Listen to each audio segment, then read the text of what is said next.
Eu vou trabalhar um tema hoje que chama a família fundamentada na palavra. Vamos dizer juntos? A família. Eu me recordo que recentemente recebi uma mensagem de WhatsApp e falava da família peça de museu. Quando você vai em museu, você vê aqueles personagens e tal.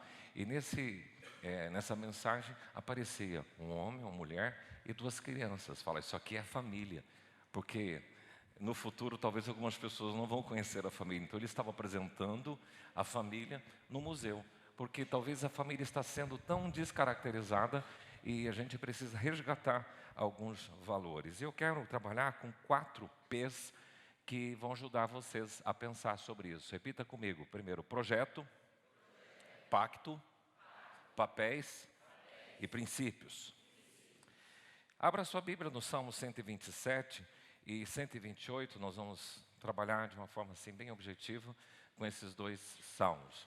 Os dois salmos, 120 até o 134, são salmos que denominamos de cântico dos degraus. Que é isso? O judeu, quando peregrinava até Jerusalém, para prestar o seu culto e a sua adoração ao Senhor, eles iam salmodiando, eles iam cantando os salmos. E dentre esses estava o Salmo 127 e o 128. Vamos ler o 127 que diz assim: se o Senhor não edificar a casa, em vão trabalham os que a edificam. Se o Senhor não guardar a cidade, em vão vigia a sentinela. Inútil vos será levantar de madrugada, repousar tarde, comer o pão que penosamente granjeastes, aos seus amados Deus dá enquanto dormem. Herança do Senhor são os filhos, o fruto do ventre, seu galardão, como flechas na mão do guerreiro, assim os filhos da mocidade. Feliz o homem que enche deles a sua aljava, não será envergonhado quando pleitear com os inimigos à porta. Salmo 128 diz: bem-aventurado aquele que teme ao Senhor e anda nos seus caminhos.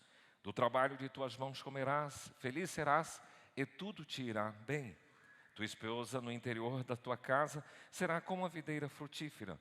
Os teus filhos como rebentos de oliveira, à roda da tua mesa. Eis como será abençoado o homem que teme ao Senhor.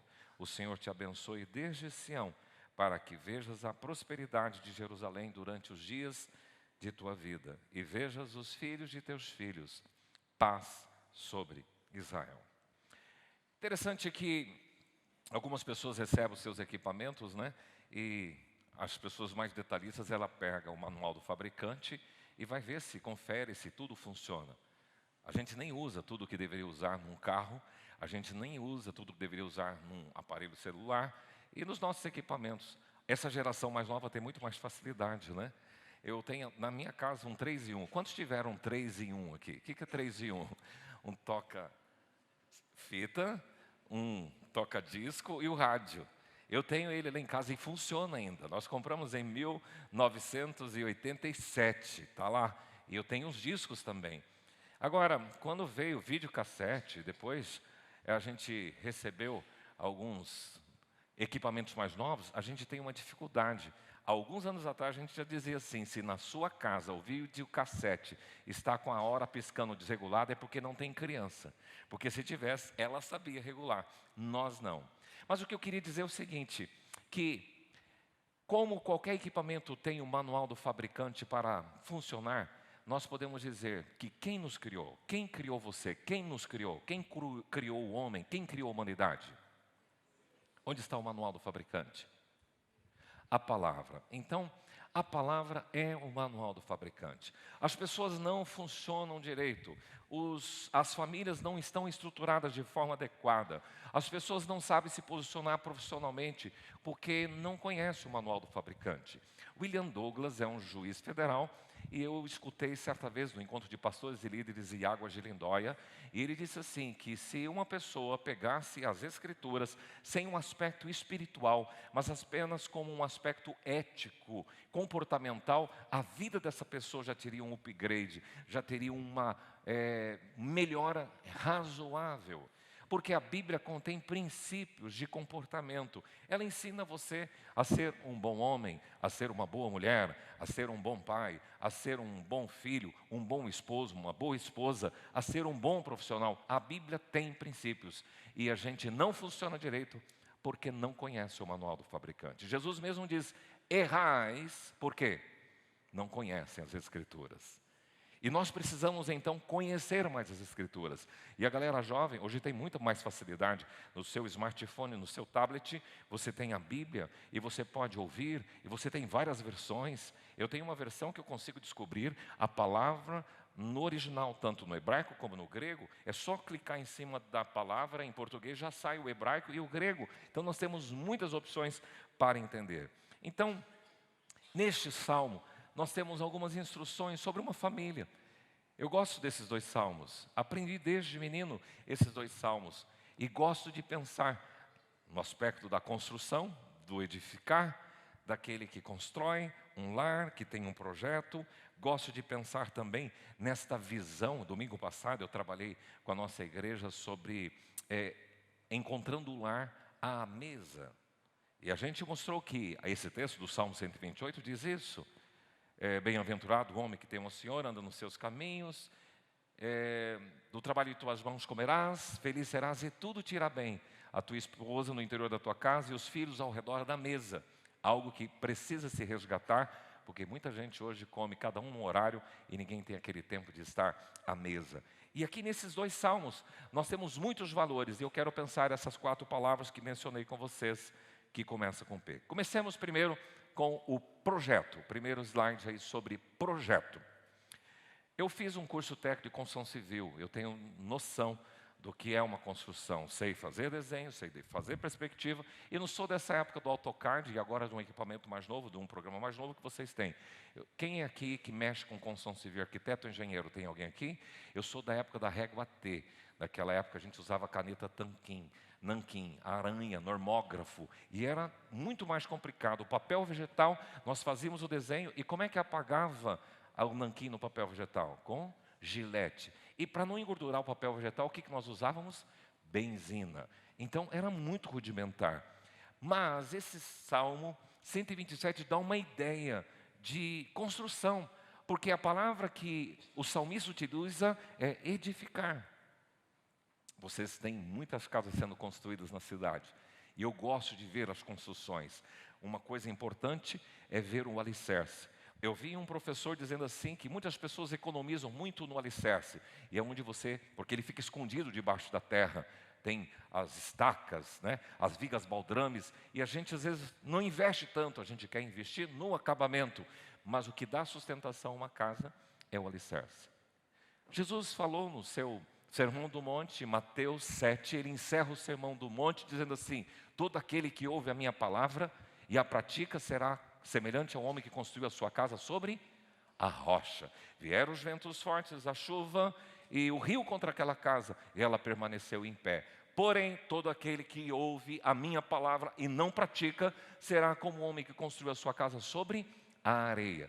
Vieram os ventos, vieram os rios e vieram também a chuva contra aquela casa, e grande foi a sua ruína. Jesus dá uma ideia, então, sobre casa, sobre o lar, edifício. E ele estabeleceu esse projeto. Quem que inventou esse negócio de família? Quem inventou esse negócio que tem que ter um homem, uma mulher e tem os filhos, uma família desta forma? Olha que slide complicado. Esse slide fala das configurações da família na modernidade. Eu creio que está bem pequenininho para vocês ver aí, mas aqui diz de alguns arranjos. Tem a família mononuclear ou monoparentais, binucleares, e ali tem cada definição. As famílias nucleares é composta por pai, mãe e filho, é a família tradicional. A família adotiva, sem relações consanguíneas entre pais e filhos. Famílias homoafetivas, composta de, usa a palavra casais, mas ali seria de pares homossexuais, incluindo ou não crianças. Famílias transgêneras, famílias extensas, famílias monoparentais, chefiadas somente pelo pai ou pela mãe. E, às vezes, 4 gerações juntas desta família. E famílias reconstituídas ou recasadas após divórcio. Nós temos vários tipos de configurações. E isso traz algum impacto na formação dos nossos filhos. Salomão já tinha razão, ele diz assim que tão somente achei que Deus fez o homem reto, mas ele se meteu em muitas astúcias. Deus fez tudo certinho. Quem complicou, quem mudou o panorama, quem não mudou o projeto foi o homem. Astúcia quer dizer inventou, ele fez engenhos e imaginação. Agora, o projeto divino é o de Gênesis 1:27. Curiosamente, Deus fez com que Moisés registrasse esse texto de Gênesis 1:27. Depois Jesus repetiu esse texto de Gênesis 1:27. E depois Paulo repetiu também. O que diz lá? Por isso, deixa o homem pai e mãe e se une à sua mulher e serão os dois uma só carne. Interessante que esta abordagem nos ensina a relação estrutural que o Senhor estipulou. Por isso que o projeto, se o Senhor não edificar e não participar desse processo, as coisas vão comprometer. Deixa eu só arrumar esse...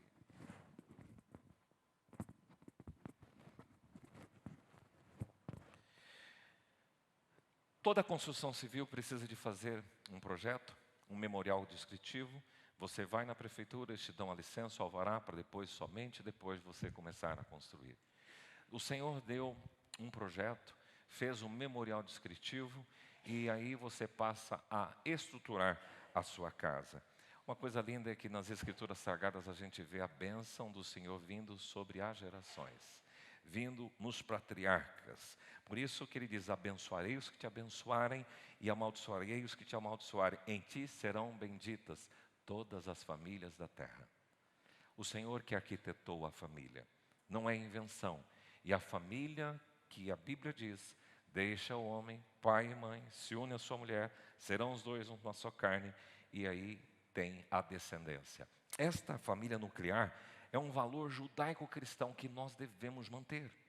Vocês concordam que a família nuclear está sendo ameaçada nos dias atuais? E o que fazer? Então, como igreja, nós devemos lutar, termos famílias estruturadas. Por isso que a família tem que ter um projeto. Você já percebeu que nas Escrituras Sagradas aparecem duas famílias diferentes em composição? Marta, Maria e Lázaro, 3 irmãos que moravam juntos. Tem uma outra família no Novo Testamento, que é a família de Timóteo, fala da avó Lloyd e a mãe Eunice. E a gente percebe, então, que a importância de ter uma certa estrutura. Hoje eu conversava com alguns amigos e a gente falava sobre isso. Toda organização tem que ter um estatuto normativo. E a família tem que estar nas Escrituras Sagradas.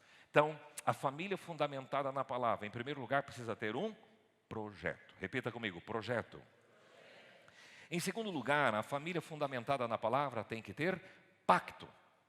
Em que sentido pacto e compromisso? Não tem como pensar aqui, deixar de pensar em pacto se a gente não entrar com Deus na história. Se o Senhor não edificar. Se é uma partícula condicional. E pode Deus estar ou não. Tem um texto de Isaías 1:18, quando Deus diz assim, vinde, arrazoemos. Ainda que os seus pecados sejam como escarlata, o vermelho maravilha, eles se tornarão brancos como a lã. Ainda que eles sejam como o carmesim, eles se tornarão branco como a neve.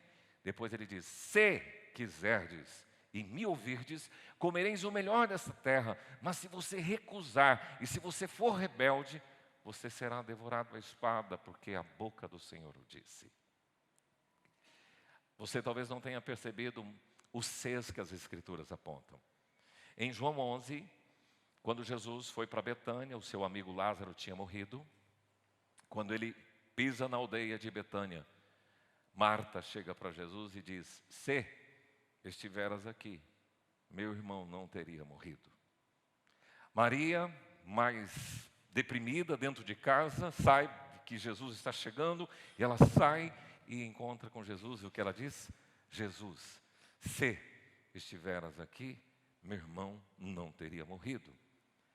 E Jesus então também se dirige a elas dizendo assim, se creres, verás a glória de Deus.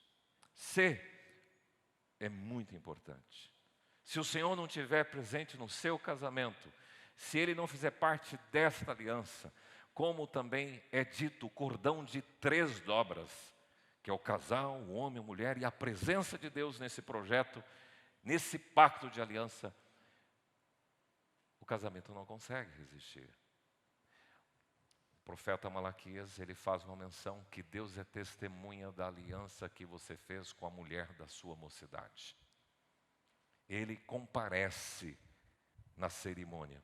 Você sabe que hoje essa ideia também, até para os cristãos, mudou um pouquinho. Porque hoje, esses dias, essa semana mesmo atendi uma moça que estava com um rapaz e já estão morando juntos. E a nossa igreja tem um porte grande, a gente tem 2.800 pessoas. Aí de repente eu falei, mas você não é membro da igreja? É. E você está morando com o rapaz? Sim. Você sabia que a sua situação está irregular? Ah, eu sabia, estava até com vergonha. Eu falei, mas devia ter tratado esse assunto. As pessoas fazem as coisas erradas e está tudo normal. Então tem esses casos que as pessoas vão e já amaziam, já vivem juntos, sem prestar contas para a sociedade, sem prestar contas para a igreja. Aí eu falei, tem 2 coisas que você tem que regularizar. Primeiro, casamento civil. Segundo, estar diante de um dos servos do Senhor aqui para fazer o seu casamento religioso. E tem gente que hoje não dá mais valor ao casamento religioso. Deus é testemunha da aliança onde? Então é importante que aquele momento, quando você diz sim, é de sua livre e espontânea vontade de receber este homem como seu marido? Sim. É de sua livre e espontânea vontade de receber esta mulher como sua esposa? Sim. E é ali no altar que nós fazemos os votos. Com esta aliança, eu selo o meu amor por você. Eu prometo te amar, te honrar, te ser fiel, cuidar de você durante todos os dias da minha vida, com a ajuda de Deus. Deus é testemunha desse momento. Por isso que não tem como pensar numa família fundamentada na palavra sem pensar em pacto, sem pensar em aliança. O nosso Deus é um Deus de aliança. O Deus de aliança que atuou lá, depois do dilúvio, com aquele arco-íris lindo, dizendo, eu fiz uma aliança agora que não vou mais destruir a terra com água. O Deus de aliança que através do Sinai e Moisés e as tábuas da lei, ele fez uma aliança com o povo de Israel, estabelecendo lá em Êxodo 20 os mandamentos. Ele fez uma aliança. Esse Deus de aliança que na cruz do Calvário, ele fez aliança com toda a humanidade. Jesus, na quinta-feira, no cenáculo, ele ministra a ceia e diz, este cálice é o sangue da nova aliança. Fazer isto em memória de mim. Então a aliança dentro da recorrência bíblica demonstra o valor que a aliança tem. E a família fundamentada na palavra tem que estar fundamentada numa aliança, num pacto, num compromisso. No aspecto jurídico, diferença entre contrato e aliança. A gente explora um pouquinho isto nos casamentos. O contrato é uma coobrigação de partes. Os advogados que aqui estão, alguém da área jurídica sabe disso. Então, o contrato, há coobrigados. Fica para este a responsabilidade disso. O outro tem que fazer isso. Então, no contrato se lavra as cláusulas específicas de coobrigações de ambos os contratantes ou os contraentes. Aliança não. Se no contrato há condições, na aliança sim, independentemente de você fazer a sua parte, eu vou fazer a minha. Você pensa na aliança de Deus com a gente? Se Ele fosse esperar em você reciprocidade para Ele fazer cumprir a sua aliança, nós estávamos perdidos. Então, independentemente da sua coobrigação, Ele assume esse compromisso. E o casamento é um pacto de aliança. E a aliança é mais do que contrato. Por isso que quando você casa, você está assumindo um pacto de aliança, dizendo, independentemente de você fazer a sua parte, eu vou fazer a minha. E curiosamente, os casais, principalmente evangélicos, eles acabam pensando assim, está lá em Efésios, que a mulher tem que ser submissa ao marido. Quem fala isso sempre é o marido, né? Mulher tem que ser submissa, está lá. Mas ele não sabe a parte dele, que o marido tem que amar a esposa como Cristo amou e se sacrificou por ela. Então guarde a sua parte e deixe a mulher guardar dela. E vice-versa, por favor. Então o pacto, a aliança é desta forma. Mas eu quero ajudar vocês, galera jovem aqui. Quem quer arrumar um namorado e casar daqui a uns dias? Daqui a uns dias não, daqui a um tempo. Deixa eu dar uma dica que ela é valiosa, ela vai ajudar vocês. Primeiro, moços e pais, ajudem seus filhos. Pega um papel e faça uma listinha das principais características que você espera do seu cônjuge. Coloca lá no papel, faz uma listinha bem legal. Não põe muitos itens não, senão você não vai encontrar essa pessoa. Vai lá, faz um checklist. Quero que seja crente em Jesus, quero que seja trabalhador. E você enumera. Faz uma listinha lá, não muitos itens. Anda com essa listinha no bolso. Quem está procurando namorado, namorada, anda com essa listinha no bolso. Apareceu um menino, apareceu uma menina, tira a listinha do bolso, olha para o carinha, olha para a listinha, olha para o carinha, olha para a listinha e vê se combina. Se combinou, já meio caminho andado. Então a primeira parte, faz a listinha. Segundo, essa atitude de olhar para a lista e olhar para o carinha é racional ou emocional? Racional. É assim que os moços trabalham hoje? Ah, estou amando. Que amando, meu? Olha aqui. O cara é um bandido, o cara não sei o quê, não preenche nada dessa lista, você está amando o cara. Então faça esse papel racional. Segundo dica, passou na lista, starta o namoro, mas seria a amizade. E aqui eu vou dizer uma coisa para vocês. Não é conhecer o corpo, é conhecer a alma. No namoro, é legal para você saber. Chega de repente lá na casa da sua namorada e vê como é que ela está. Porque às vezes ela camufla quem ela é. Você só vê ela bonitinha, chega lá, está toda despenteada, toda desgrenhada, toda feia. Então, peraí, veja como é que ela trata o pai, como é que ele trata o pai e a mãe, como é que ele lida com o estudo, como é que é o caráter dele. O namoro é para conhecer o caráter, a alma dessa pessoa. Porque às vezes você vai ficar surpreso, o indivíduo é preguiçoso, acorda mal-humorado, o temperamento oscila, tudo na amizade você conhece. E é importante que vocês, pais, trabalhem os seus filhos nisso. Aprenda, o namoro é conhecer a alma, não é para conhecer o corpo. Passou na lista, passou no conhecer a alma, terceira fase, noivado. E aí entra Amós 3:3. O que diz Amós 3:3? Andarão dois juntos, se não tiver entre eles acordo? É uma pergunta. Andarão dois juntos se não tiver entre eles acordo? Sim ou não? Antes de casar no noivado, e aí?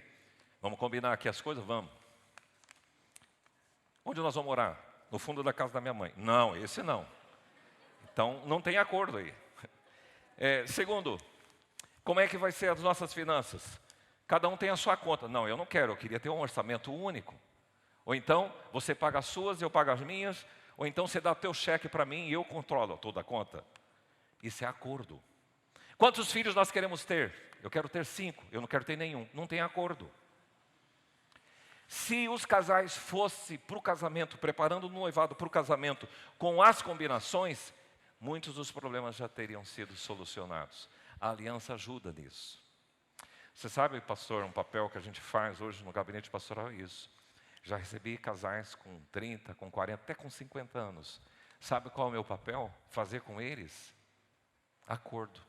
E alguns, eu escrevo tudo. Fica combinado que a partir de hoje, Dourados MS e tal, assina aqui. Eles assinam e falam, tira uma cópia para vocês. E agora, por favor, compra. Isto minimizaria muitos dos problemas que os casais enfrentam. Quais são? Primeiro passo, o que tem que fazer aí? A listinha. Faz essa lista hoje à noite. Já deixa prontinha, porque se aparecer o carinha amanhã, você já confronta lá. E depois, você trabalha no seu dia a dia para conhecer a alma. Por isso, meninos e meninas, moços e moças, não fiquem avechados, porque tem muita gente que pensa que o amor, o casamento, é sexo. 25%, 30% de uma vida conjugal, os casados sabem disso, é o que representa o sexo dentro da vida conjugal. Claro que era a primeira área que, quando as coisas estão ruins, ela compromete. Então, porque o moço pensa, o sexo é tudo no casamento. Não é, então, por isso, vá direitinho. E se prepare para o seu marido, e se prepare para a sua futura esposa. Faça as combinações antes, porque depois, eu não sabia. Ele é crente, tem que ser. Julgo desigual, a Bíblia condena. Então, você vai arrumar um carinha aí fora, que não tem temor de Deus. Como é que você vai trazer? Não, ele vai se converter. Quem disse? Então, se converte antes. Aí você, ok, fora disso é desobediência.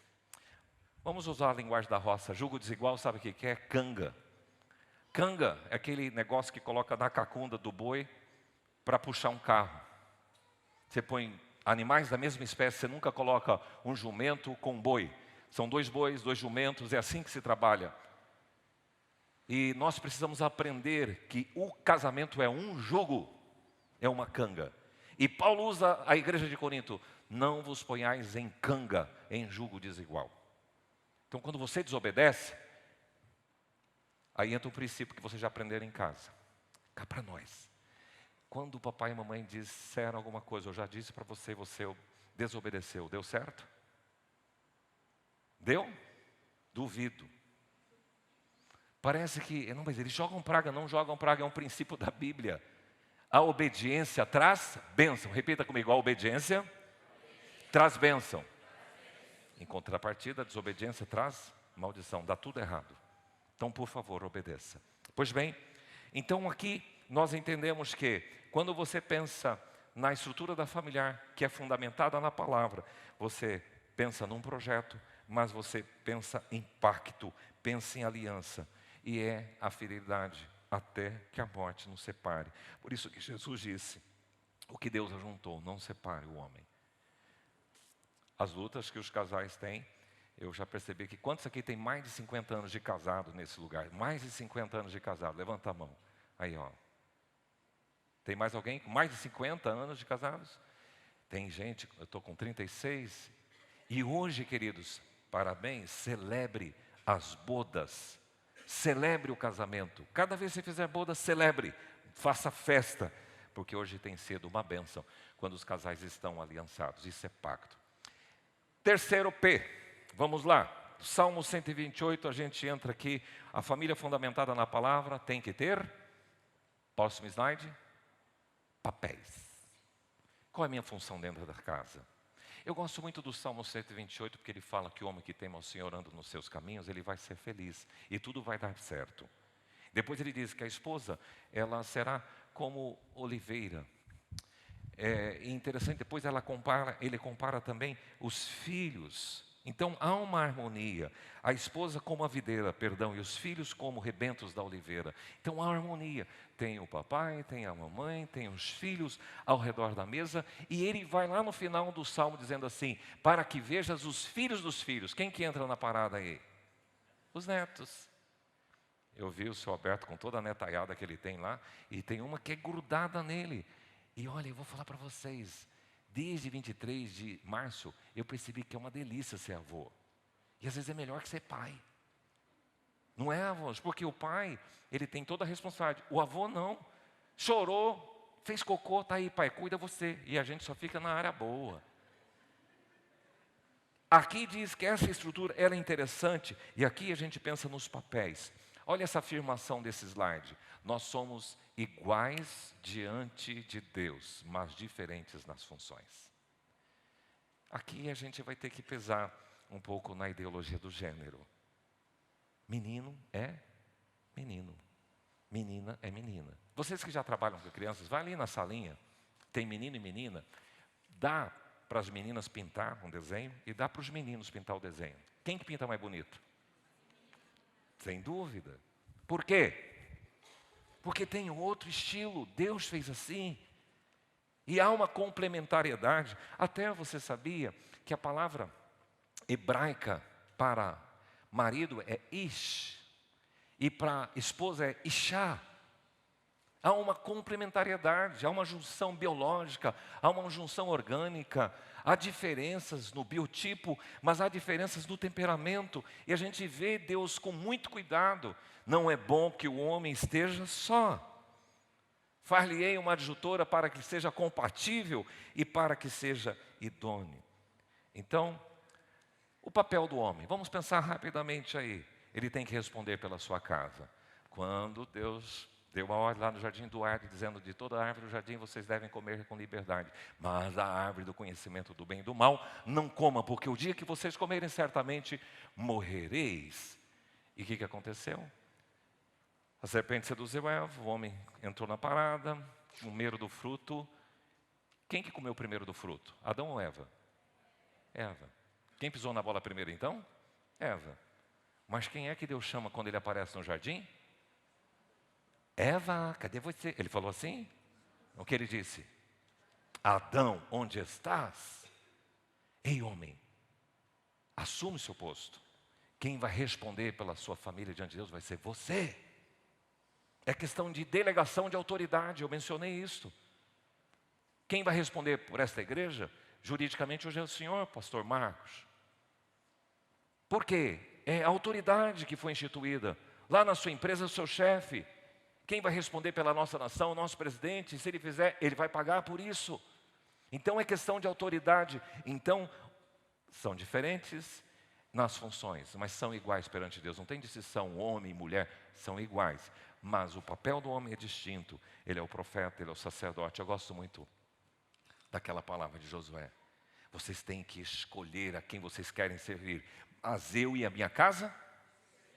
Quem deu o tom espiritual para casa? Ele não falou assim, eu vou fazer uma consulta lá em casa, um plebiscito, para ver o que você quer, mulher, o que você quer, filhos. Vamos fazer uma votação aqui. Vamos escolher o Deus Javé ou vamos escolher os deuses cananitas? Ele fez isso? Não.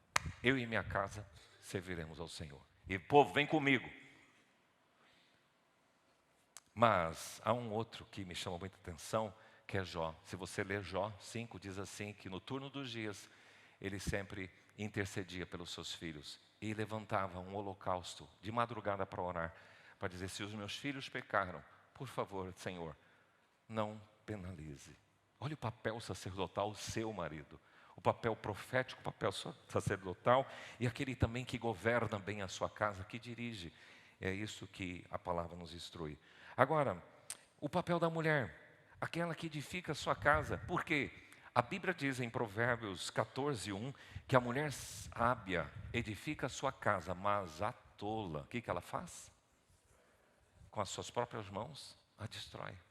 Aqui eu não tenho como deixar de lembrar da avó Elsa. Era uma mineira e ela conseguia catalisar todo mundo. Na casa, meu avô era mais sistemático, mais chatão, e ela tinha um jeitinho que aglutinava os filhos. Ela conseguia trabalhar, transitar com toda a descendência dela. Pois bem, ela está sob a missão do marido, mas ela pode ter a sua realização, mas estar sob a missão do marido. Isso é muito importante. Eu me recordo que quando eu estava namorando com a Néia, a gente combinou sobre isso. Falei, olha, se Deus me chamar para esse lugar, você está lá comigo? Estou. Agora, se ela tivesse uma visão para cá e eu para lá, não ia ter casamento. Então, tem que estar na mesma missão. Mulher virtuosa, quem achará o seu valor? Excede ao de finíssimas joias. E sempre a mulher tem um papel de se apresentar bonita, bela, e aquela que deve bem cuidar. Aqui tem um aspecto que a Bíblia pega no pé de vocês. Desculpa falar aí, tá? Desculpa aí. O melhor é morar no canto do eirado do que com a mulher rixosa na mesma casa. Provérbios 21:9, Provérbios 27:15 fala disso. E fala também em Provérbios 19:13. 3 vezes ele chama atenção. Para o homem ele não fala, que fala muito. Mulher normalmente tem que cuidar disso. Homem não gosta de mulher que fica buzinando na orelha. Para com isso, mulher. Isso não contribui. Está na palavra de Deus. Então, muito cuidado, é o seu papel. Agora, vamos pular um pouquinho do papel do homem, do papel da mulher, o papel dos pais. Ei, papais, vocês que estão aqui. Provérbios 22:6. Todo mundo deve saber de cor. Repita comigo. Ensina a criança no caminho que deve andar, e quando for velho, não se desviará dele. É ensinar o caminho ou ensinar no caminho? Qual a diferença? Junto, porque, filho, é por aqui. Isso é ensinar o caminho. O que é ensinar no caminho? Estar junto com carinha, estar junto com carinha. Papai, por favor, gaste tempo com seu filho. Seja mais intencional em estar com ele. Gabriel uma vez me trouxe uma lição e foi difícil trabalhar isso com ele. Nós fomos numa floricultura e lá tinha algumas pedrinhas bonitas. Eu cheguei em casa, eu tinha comprado um vaso de alguma coisa com flor. Cheguei em casa e ele chegou com umas pedrinhas bonitas e jogou no chão. Eu falei, onde você pegou isso? Ele falou, peguei lá na floricultura. Eu falei, mas você, é de alguém? É teu isso? Não, pai, eu peguei lá, no vaso. Eu falei, filho, agora nós vamos voltar lá, você vai com essas pedrinhas e vai pedir perdão para a senhora lá e devolver. Dá trabalho fazer isso, queridos. Tive que parar tudo, voltar lá, entregar aquelas pedrinhas. E ele falou, olha, eu estou aqui devolvendo as pedrinhas da senhora porque eu peguei e levei para casa e não é meu. Aí a mulher falou assim, não, mas não tem problema, isso aí você pode levar assim. Eu falei, mas ele não sabe, minha senhora. Então, agora a senhora está dando para ele. Ele aprendeu a lição? Sim. O caminho ou no caminho? Dá trabalho, pai? Sim ou não? Ensinar no caminho. Vai pedalar, o teu filho está aprendendo a andar de bicicleta, vai com ele até ele aprender direitinho a andar na rua de bicicleta, no caminho. Sai com ele para as fazendas que vocês têm, mostra as coisas bonitas. Olha o milho, está vendo? Cada cabelinho de milho é um grão. E sabe aquele negocinho, o pendão que está em cima do pé de milho? Aquilo lá é que germina, cai no cabelinho do grão e forma o grão. É uma genética, ensina essas coisas para os seus filhos. No caminho. Pais são aqueles que estabelecem limites. Filhos, vocês têm que ter limites? Sim, até aqui pode, aqui não. E filhos têm que aprender a respeitar. E disciplina é obrigação dos pais. Agora, filhos, só para a gente fechar aqui. Filhos, que cabe aos filhos? Obediência e honra até o final da vida.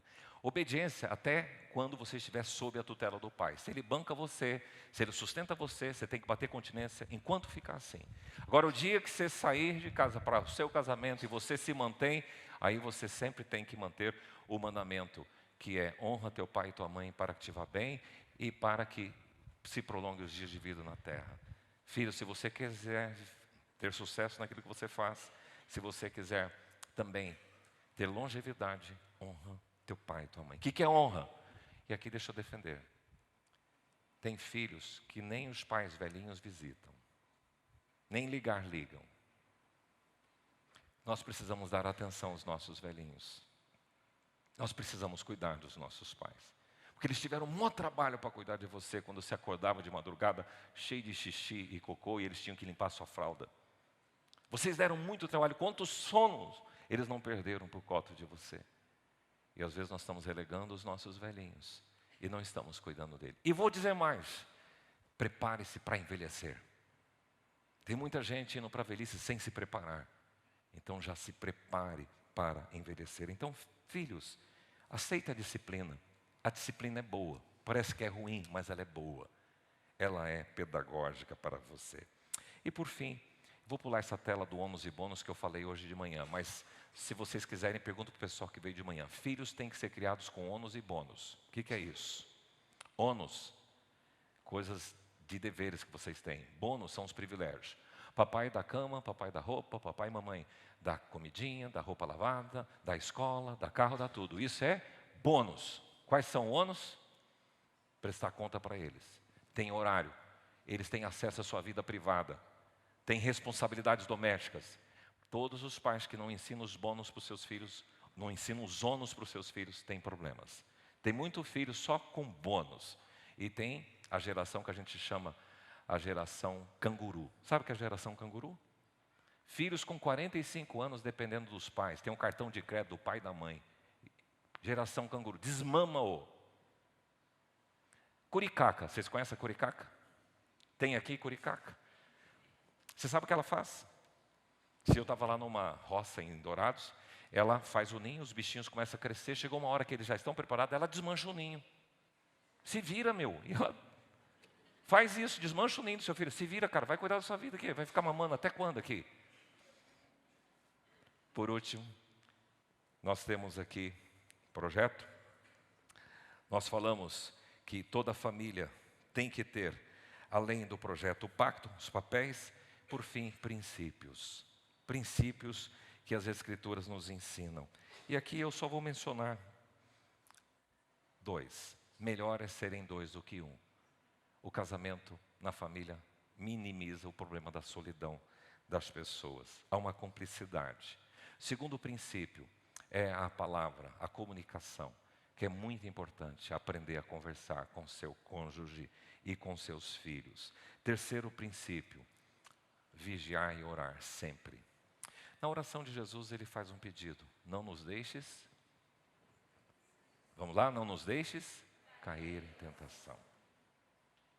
Ele diz na Getsemane, vigiar e orar, porque o espírito sempre está pronto, mas a carne é fraca. Vigia em todo o tempo. Fugir de toda aparência do mal. E o princípio de João 2. Jesus foi convidado para uma festa em Caná da Galileia. Esse texto eu uso muito em casamento. Eu queria pedir para a equipe já estar aqui.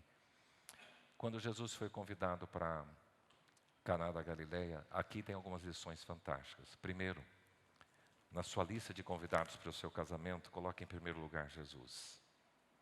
Segundo princípio, às vezes no seu casamento acabou o vinho, que às vezes acaba. Alguns desgastes no casamento. Pode ser que você está aqui nessa noite com alguns problemas no seu relacionamento. Sabe o que você tem que fazer? Faz o que aconteceu em Caná da Galileia. Leva o problema para Jesus. Jesus, eles não têm mais vinho. A mãe de Jesus levou para ele. Terceiro princípio. Faça tudo o que ele vos disser. O que Jesus falaria para você, esposo, falaria para você, esposa. E quarto princípio. Experimentem vinho melhor, que é o que Deus tem para nós. Aqui então vocês têm alguns lances sobre o que é uma família fundamentada na palavra. E a família não precisa ser perfeita, mas ela precisa ser abençoada.